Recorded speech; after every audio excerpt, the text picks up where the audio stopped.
and thanks for joining us today. I'm Carol Jenkins. The program is Black America. Today we take you into a Black AM special with actress Tina Lifford.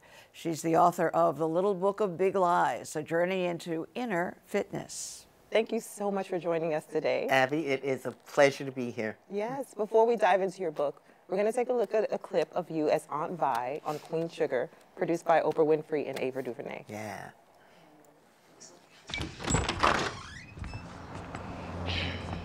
Hi.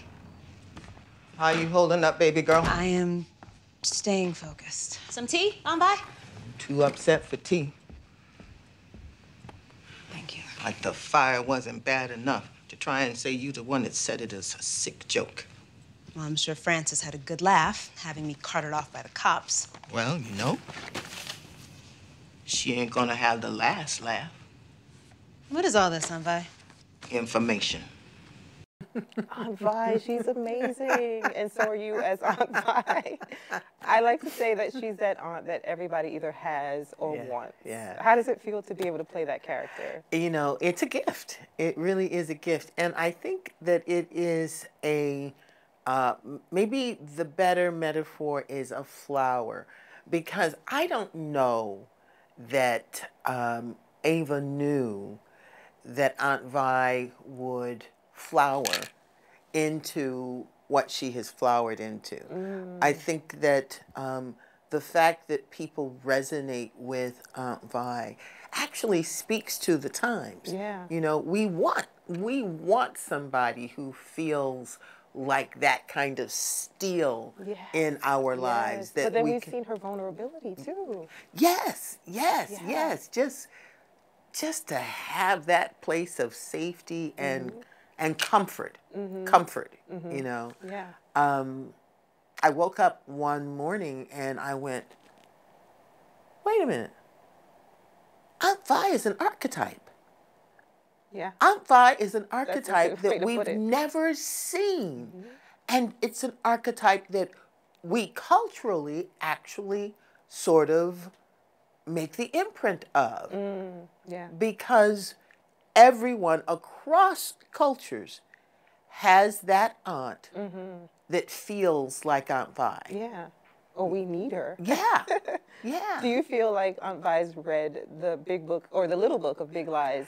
I think that the things that she discovered, she will find in the Little Book of Big Lies, but she will also discover a greater understanding of why those things worked and what parts of herself and how she was thinking and reacting and responding that also made the difference, the breakthrough difference. Absolutely. So on Black America, we ask everyone to place themselves in Black America. Yes. Where are you from? Well, I'm definitely in Black America. I was born and reared in Evanston, Illinois, which is right outside of Chicago. And, you know, it's really important to state that it's really not the childhood or the location or the parents that you have.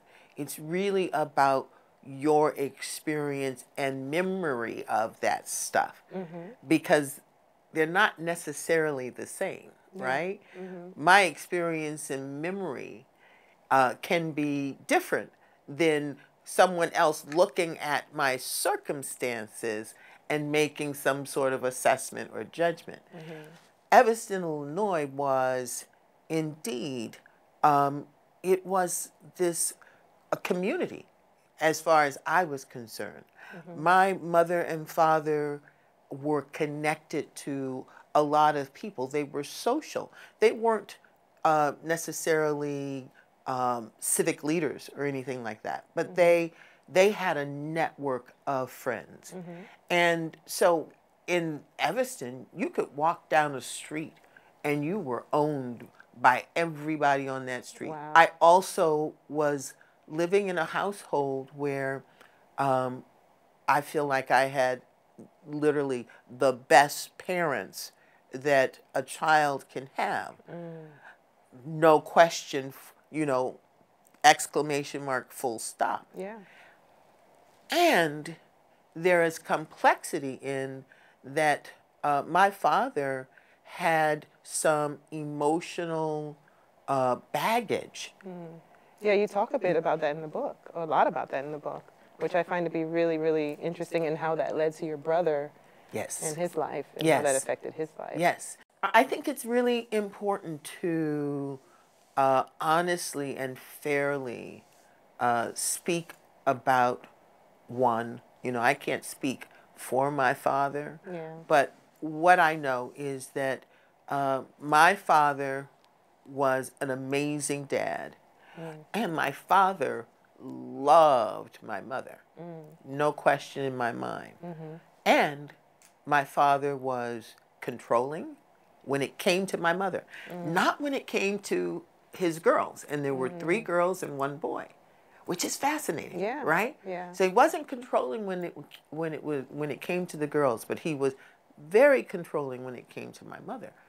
We literally could go to the store, and I realized this when I was older. The more I could assess things, I realized that my mother always had her eye on the clock because she knew that she had to get back home Yeah. within a reasonable amount of time, or otherwise my father was going to be upset. Wow. And there would be an argument, and there would have to be some justification for why going to the store would take 2 hours, right? When you peel that back, because everybody does what they do for really good reasons, it's just that we usually don't know the reason. Your book is serving as a tool for digging back into your childhood or whatever your traumas are and working through that in adulthood. Yeah, Yeah. yeah. The book is definitely meant to encourage us all to know that whatever we have experienced, you know, it doesn't have to define us. It doesn't have to be our full story. Yeah. And it also, I think it allows compassion, because when you begin to understand that this is a human journey, Yeah. and when people experience hurts, dramas, traumas, upsets, and disappointments, if those things are not properly processed, they wind up being stuck Yeah. in our nervous system, stuck in our subconscious. Yeah. You know, and that's not our fault. That's the way our brain works. Yeah. And so we have to work with our brain in order to help it, you know, process. And in the case of old hurts, dramas, traumas, upsets, and disappointments, help it to rewire that stuff, right? What I find fascinating is that in the book you talk about stage fright. You developed stage fright in the 5th grade. I did. And then it followed you into adulthood. It did. And yet you're this outstanding actress. How did you work through that? Yeah, well, you know, it actually left me with a couple of theories. And I will first tell you that the stage fright happened in the 5th grade, standing, you know, center stage with the entire school student body sitting in those seats. And at 10 o'clock in the morning, I found out that I was going to be the first person on stage for the talent show. Wow. And for whatever the reason, because I was like really looking forward to the talent show. Yeah. I knew I was going to kill it, Yeah, right? you said you were the girl that used to jump on Yeah, the I trampoline. could, I could do anything. Yeah. So I was going to kill it. But for some reason, I hadn't factored in being the first person to start it off. And when I saw that that was the case, I went, and that gulp of fear stayed with me. Wow. And what's important is it wasn't just a gulp of fear. That visceral, you know, physiological experience was attached to thoughts. And the thoughts were, oh my God, you know, I'm going to mess up. Oh my God. Oh my God. Oh my God. And then fill in the blank. So by the time I got to center stage, you know, at 2 o'clock in the afternoon, all of those oh my gods, all of that negative catastrophizing, our thoughts are actually active within us. Our thoughts help us to not just, you know, feel. They ignite feelings. They ignite ideas. And so all of my feelings and ideas were about failing. And I got on that stage and I couldn't say a word. Wow. And I was so incredibly frozen that they literally had to come and pick me up and take me off to the wings. Now And that followed you into adulthood. well, it did. And just like with Aunt Vi, what's interesting is it went underground. You know, the trauma of it went underground. So I wasn't aware of it from that moment until somewhere in adulthood. And it was somewhere in adulthood where I guess all of the circumstances were just right and it was triggered. And then literally it took me years to figure out how to not manage it, because managing a trauma is exhausting, but really and truly creating the environment inside of myself where the trauma could be rewired. And the triggers and the amount of energy that had been placed on that experience could be processed away until it was nothing. Right? I love that you shared it though, because it shows that those things don't have to hold us from our destiny. You became a great actress, as I said. Yeah. And what's interesting about that is I am convinced today that I could have, I mean, I was able to act with that trauma because it was odd. It was an auditioning thing. It wasn't a job thing. When I had the job, it wasn't a problem. It was just in the audition, right?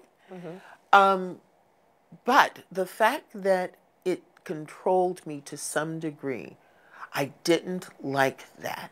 And I knew, I felt something told me that there was a way out of that. And that investigation took years. But I know today that it was given to me in order to be able to have a much more candid conversation. Because when I was trying to figure out how to get through this, there was no one talking to me about it. Right?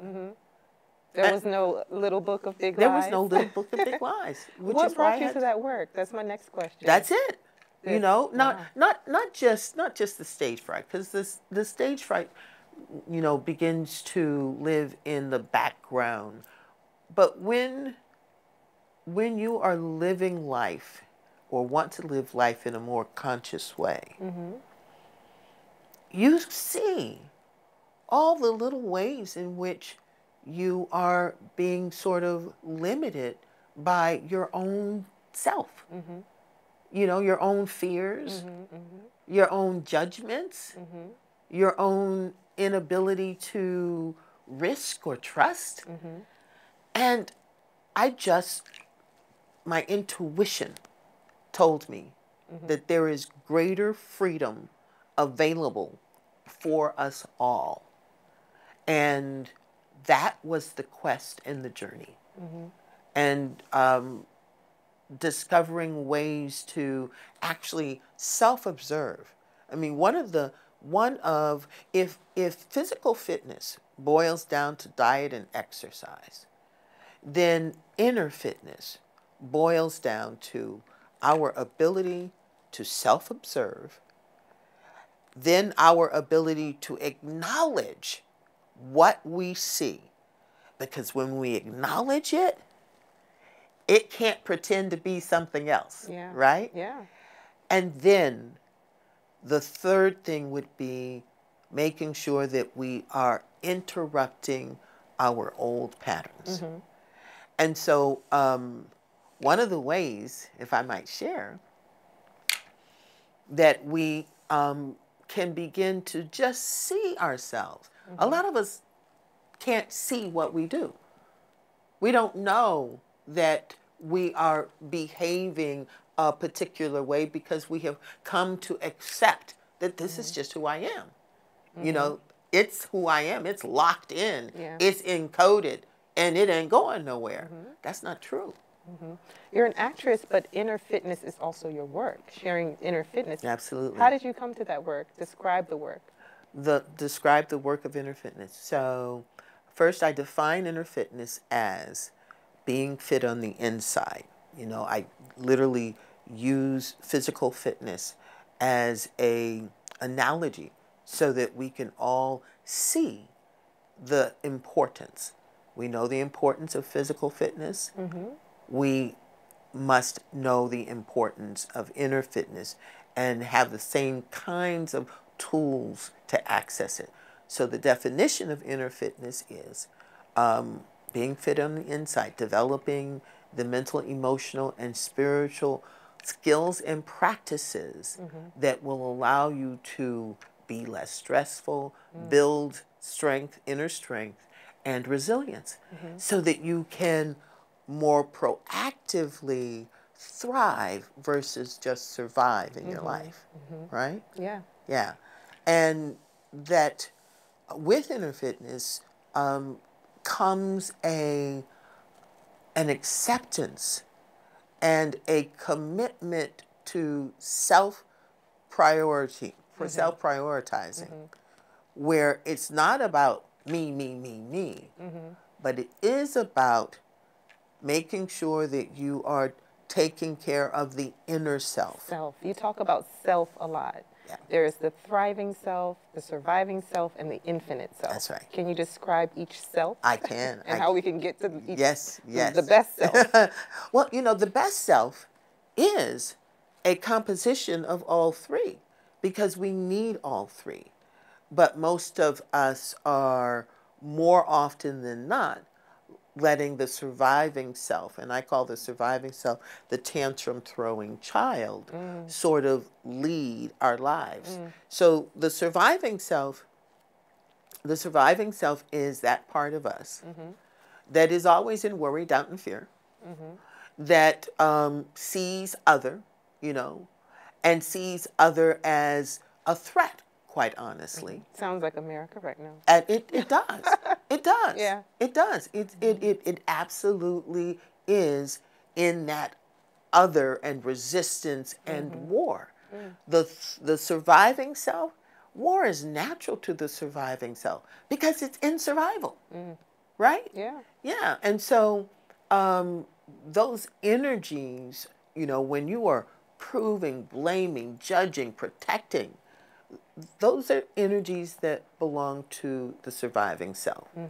So how do we get to the thriving self? So the thriving self is actually, you know, those energies that include like hope, a sense of possibility, Yeah. you know, inspiration, aspiration, the idea that life can move forward. The thriving self is the part of us that is always moving forward because that's what life is doing.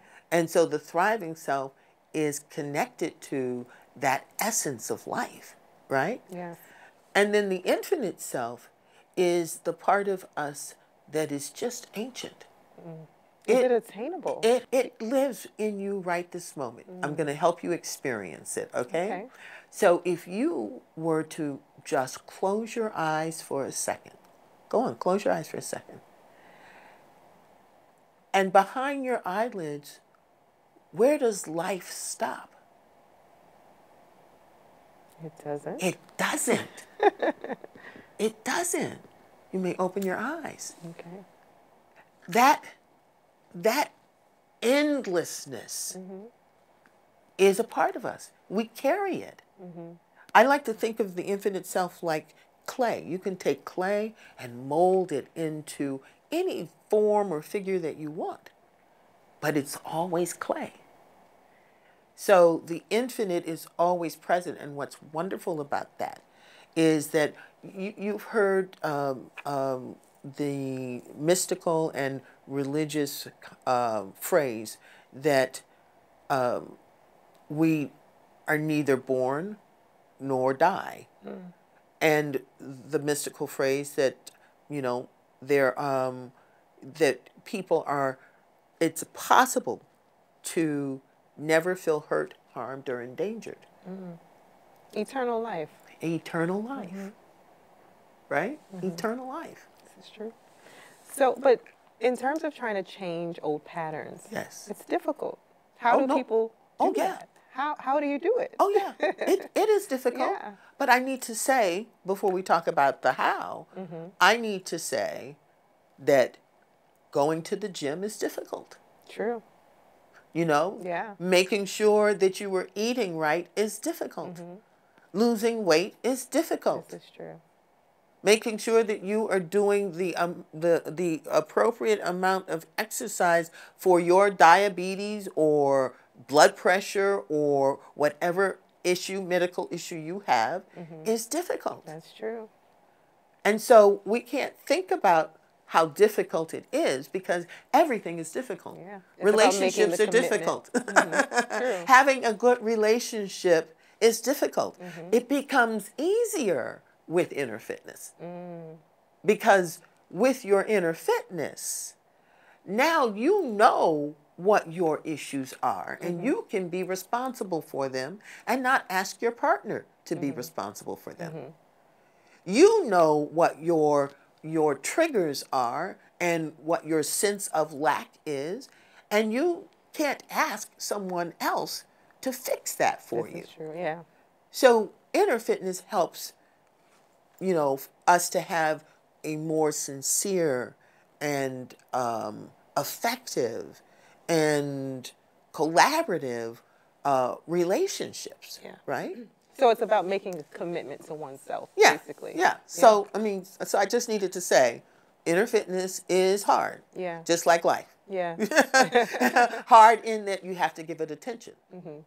And simple in that when you give it the attention that it needs, you feel the difference. So, the how. Everybody wants to know the how. The how. Simply, the how is, I really already said it, the how is first acknowledging what's going on. When you acknowledge what's going on, you actually sort of root yourself and you're not caught up in the whirlwind of just the emotions. You can simply say, this happened to me and it made me feel this way. Now you're rooted. Then the next thing is you're going to have to figure out, and I say figure out because it is creative. You're going to have to figure out, you know, sort of see the things that have been habitually attached to this chronic issue for you. Does your stomach, you know, always gurgle or feel tight when this issue is present? You know, what are the thoughts you begin to think when this issue is present? Yeah. When you know, sort of dissect your issue, now you can actually see all the different elements that keep it in place. Absolutely. And I want to go into one of the lies you describe in the book, the lies that we tell ourselves, Yes. right? You say, when old painful patterns occur again and again, it means you're a failure. What's the truth? What is the truth that we should now tell ourselves? Oh, that we are more than any experience or leftover residual of an experience. That we are more than that. And the more that we are, inside the more that we are is the power to rewrite the experience and rewrite our response to the experience. I accept. On Black America, we always ask guests to fill in the blank. The power and the strength of Black America lies in knowing that inside of us is the power to create a vision for ourselves that allows us to shake free of being hypnotized by the legacy of slavery. Thank you so much, Tina Lifford, for being with us today. Thank you so much. Thank you. I appreciate it.